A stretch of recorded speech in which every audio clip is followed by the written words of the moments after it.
전북지사가 없는 상태에서 잼버리 문제를 논한다는 것은 윤석열 정부에게 모든 책임을 떠넘기겠다는 그런 의도 아니겠습니까? 윤석열 정권과 행정안전부 장관 수호를 위해서 어깃장만 놓고 있습니다.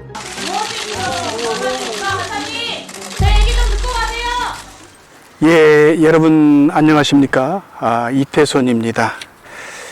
예, 정말 제 뒤로 보이는 저 평온한 바닷가가 오늘 무척 아름답고 고요하게 다가옵니다. 저는 8월의 어느 한가한 오전 해안가 어느 조용한 마을에 자리 잡았습니다. 자, 방송을 좀 잘 진행해야 될 텐데 여러분들께서 관심을 가지고 많이 성원해 주시기 바랍니다. 요즘 참 제가 제 소신껏 방송을 하다 보니까 이제 그 진보 성향의 구독자들 분께서는 많이 좀 나가시는 경향이 있습니다. 참 좀 부드럽게 모든 분들에게 좀 듣기 좋은 말들을 좀 할 수 있는 방송이 되고자 좀 시도를 하더라도 제가 가지고 있는 소신이 워낙 강하다 보니까 때로는 제 의견이 소위 말해서 꼰대 같은 그런 뉘앙스로 다가오는 그런 독자분들도 계실 거고, 그리고 진보 성향의 독자분들은 정말 그야말로 제가 제 삶을 통해서 가지고 있는 우리 민족과 또 국가에 대한 그런 사명의식 이런 것들을 너무 지나치게 얘기를 하다 보면은 참 마음이 상하는 그런 구독자분들도 계시는 것 같습니다. 그래서 요즘에는 새로운 한 분이 구독을 하게 되면은 또 그 다음에는 두 분이 빠져나가고 하는 그런 좌절감을 맛보기도 합니다. 이 방송을 통해서 방송을 보시는 여러분들께 제 채널을 좀 구독해 주십사 하는 그런 요청을 드립니다.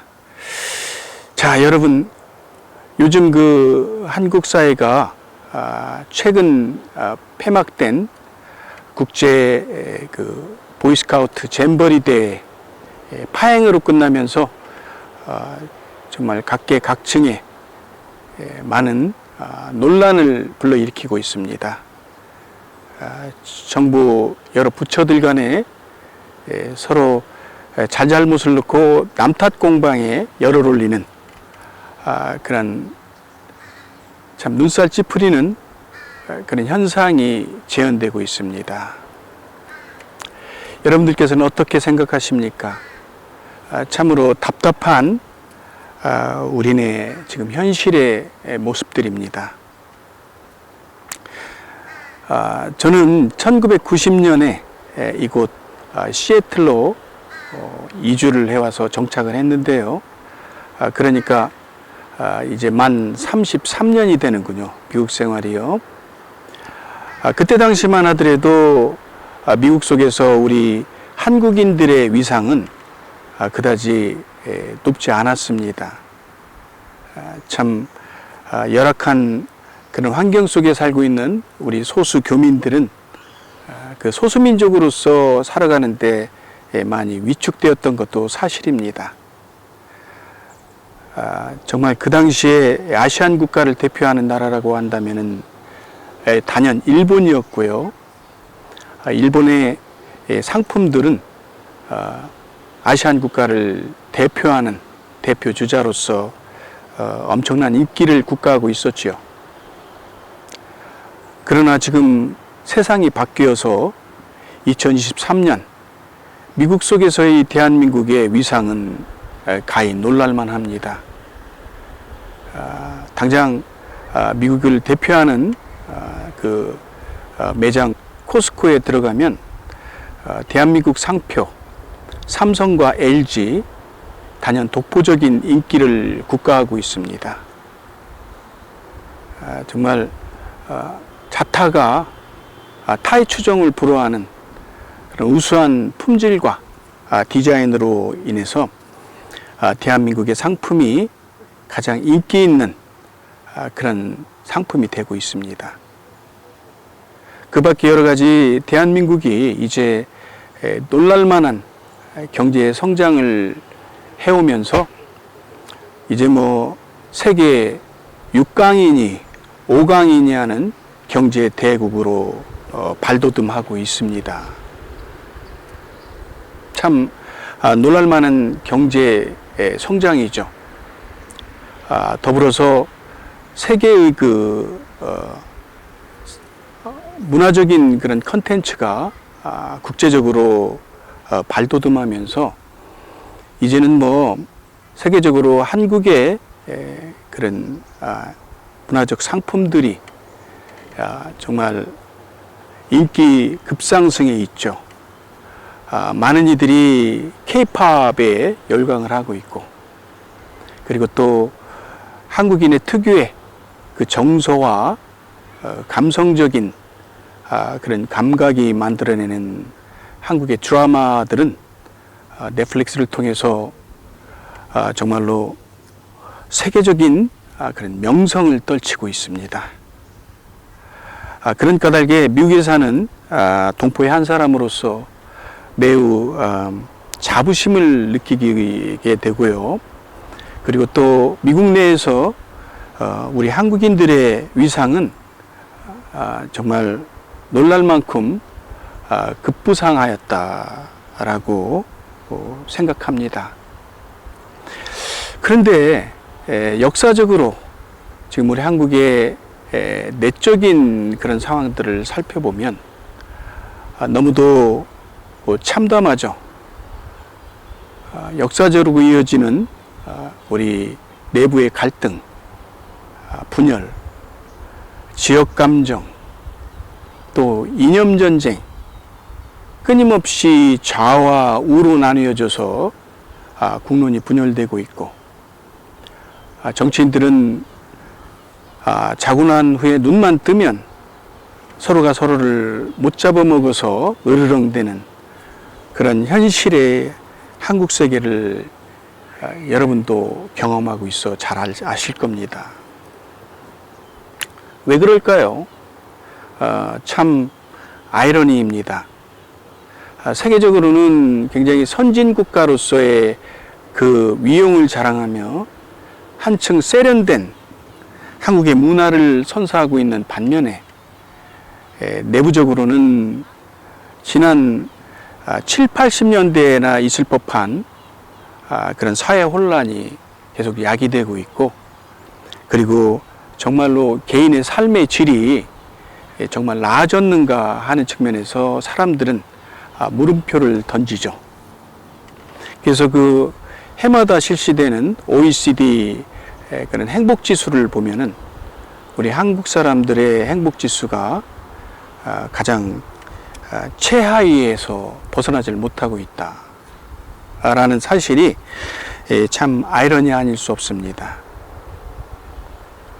그리고 또 북한과의 관계에 있어서 정말 아이러니하게도 북한과 또 남한 내의 좌와 우, 이런 삼각관계가 구도가 형성이 되면서 이 삼각관계 속에서 북한이 정말 무의식적으로 남한의 주적이 되지 않고 있는 정말 존재 가치가, 존재의 그 의미가 망각되는 그런 속에서 오히려 남한 내 이 남남 갈등에 보이지 않는 전선이 구축되면서 서로가 서로를 폄훼하고 적대시하는 그런 감정에서 헤어나오지 못하고 있습니다. 참 이것은 어떤 심리적인 이유가 발단이 되고 있을까요? 그 한국의 교육을 바라다 보면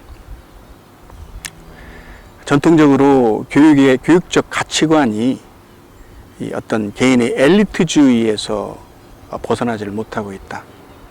그러니까 개인의 성공과 그 개인의 그 부귀영화, 이것이 교육적 가치관이 되고 있는 현실 속에서 계속적 그 악순환에서 거듭하고 있다라는데 우리는 부인할 수 없는 현실일 겁니다. 그러다 보니까 개인적으로는 어떤 부와 명성을 얻게 되고 또 그리고 끼가 발산이 되고 정말 그동안에 한국의 부모 세대들이 올인했던 그런 교육적 투자로 인해서 한국이 이만큼 성장하는 거 아니겠습니까? 그러나 그 성장 이면에는 우리 한국인들의 내면에 건강치 못한 그런 불편한 심리가 숨어 있다라는데 우리가 여기에 주목할 필요가 있겠습니다. 그러니까 지금 당장 이 잼버리 이 파행에 대한 잘잘못에 대한 남탓 공방에서 지금 헤어나지를 못하고 있는 우리 정부 기관들의 형태를 바라다 볼 때 저들이 왜 저렇게 자신의 잘못을 부인하면서 남을 향해서 손가락질하는 데만 급급한가? 이를 지켜보는 국민들은 각각 책임을 맡아서 진행해왔던 정부 부처들의 이 참 뭐라 그럴까요? 구태의연한 게으른 행정,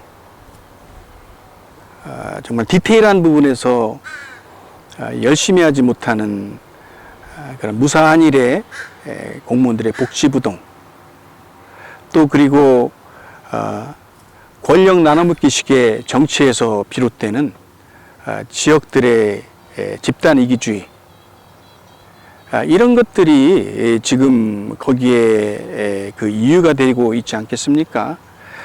그러나 이런 것들은 다 이렇게 뒤로 하고 네가 잘못했다, 네가 잘못했다, 나는 최선을 다했다라고 하는 그런 심리적인 모순 속에 빠져 있죠.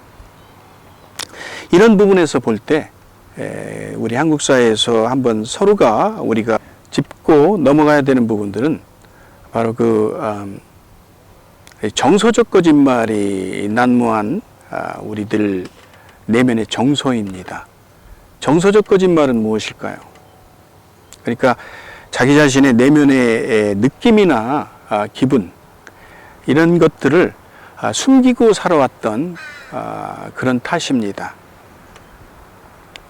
어린 시절부터 이 역기능적인 가족에서는 가족들의 그 진솔한 그런 느낌이나 의견들을 아무런 두려움 없이 자유롭게 표현하고 가족 간에 서로 공유할 수 있는 그런 편안한 가정 환경이 굉장히 중요하죠. 그러나 우리 전통적인 가정에서는 그러한 것들이 억압된 채 우리가 성장해 오면서 사람들은 자신의 진실된 그런 느낌이나 기분들을 표현하지 못하며 살아왔다. 여기에 이제 우리가 주목할 필요가 있습니다. 그러다 보니까 자기 자신이 책임을 다하지 못하고 살아왔을 때 사람들은 자연스럽게 느끼게 되는 것은 죄책감이죠. 그리고 어떤 자기 자신에 대한 그 수치감, 내지는 후회감, 이런 부정적인 정서가 자연스럽게 밀려오게 됩니다. 그런 것들을 솔직하게 표현하는 것이 바로 자기 잘못에 대한 인정과 함께 잘못을 뉘우치는 그런 태도죠. 그러나 오래전부터 자기 삶을 통해서 정서적 거짓말이 일상화되어 온 사람들은 자기가 자기 책임을 다하지 못하고 내면적으로 죄책감과 수치감을 가질지라도 그것을 솔직하게 표현하지 못하고 오히려 반박하고 자기 방어에 급급하면서 대표적으로 화를 내는, 그리고 어떤 그 논쟁을 일삼는 그런 자기 부정의 심리에 빠지게 되는 거죠. 이러한 이유가 우리 오늘 한국인들에게 이런 자기 잘못을 인정하기보다는 남의 탓에 집중하는 자기 변명의 정서적 거짓 속에서 허덕이고 있다라고 하는 것이죠. 바로 이런 그 정서적인 거짓말은 가정 안에 불화를 낳고 그리고 부모 자식 간의 갈등을 초래하고 부부 간의 불행감을 가져오게 되는 그런 가정 환경을 만듭니다. 이러한 것들이 일련의 그 원인이 되고 단초가 되어서 오늘 젊은 세대들이 그러한 가정과 결혼 생활을 만들고 싶지 않은 그런 심리에 빠지고 마는 거죠. 참 안타깝습니다. 이제 근본적인 우리들의 내면에 그 구조적으로 자리하고 있는 이 심리적 모순, 이러한 것들을 공론화해서 우리 한국 사회가 우리 내면에 이러한 갈등의 연속을 어떻게 개선할 수 있을 것인가 하는 노력이 필요하다는 것입니다. 참 결론적으로 오늘 한국 사회에 초래하고 있는 이런 사회적 혼란과 갈등, 그리고 삶의 질의 낙후, 이러한 원인들은 바로 우리가 역기능적인 가족에서 만들어지는 자신의 정서적 거짓말들의 일상화, 이것이 바로 삶을 책임있게 최선을 다해서 그 사회에 기여할 수 있는 그런 인간형으로서의 사회생활, 이러한 노력들을 방해하고 있는 것입니다. 안타깝지요. 예, 정말 오늘 우리 한국 사회가 잼버리 파행으로 인해서 혼란 속에 빠져들었습니다. 그리고 정쟁을 다시 가열시키고 있습니다. 정치에서는 정말 그야말로 나눠먹기식의 권력 다툼, 지역 갈등, 지역 이권, 지역 이기주의, 이러한 것들이 계속해서 일어나고 있는 이유는 정말 인생을 통해서 우리 한국인들이 평안함을 느끼지 못하는 그런 거짓된 정서, 이것이 밑바탕이 되고 있다고 해도 과언은 아니고요. 참 안타깝습니다. 자, 여러분, 오늘은 한국인의 정서적 거짓들에 대한 정서, 그로 인해서 초래되는 자기 부정의 심리, 그리고 이로 인해서 파생되는 사회적 불협화음, 갈등, 이러한 그 연결고리에 대해서 여러분과 함께 말씀 나누어 보았습니다. 우리가 지금 서로가 서로를 적대시하는 이런 민족 간의 다툼과 싸움들이 정말 바람직하지 않다. 우리 역사적 관점에서 우리를 되돌아보았을 때 과연 훗날 후대들은 그들의 조상들이 어떤 모습으로 살아왔는가 하는 것들이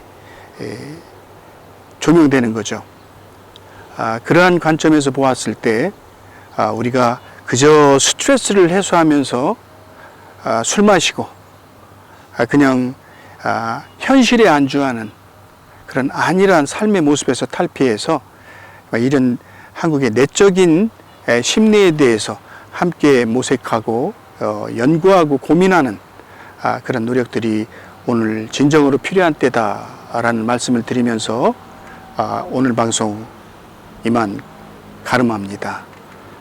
감사합니다. 이태선이었습니다.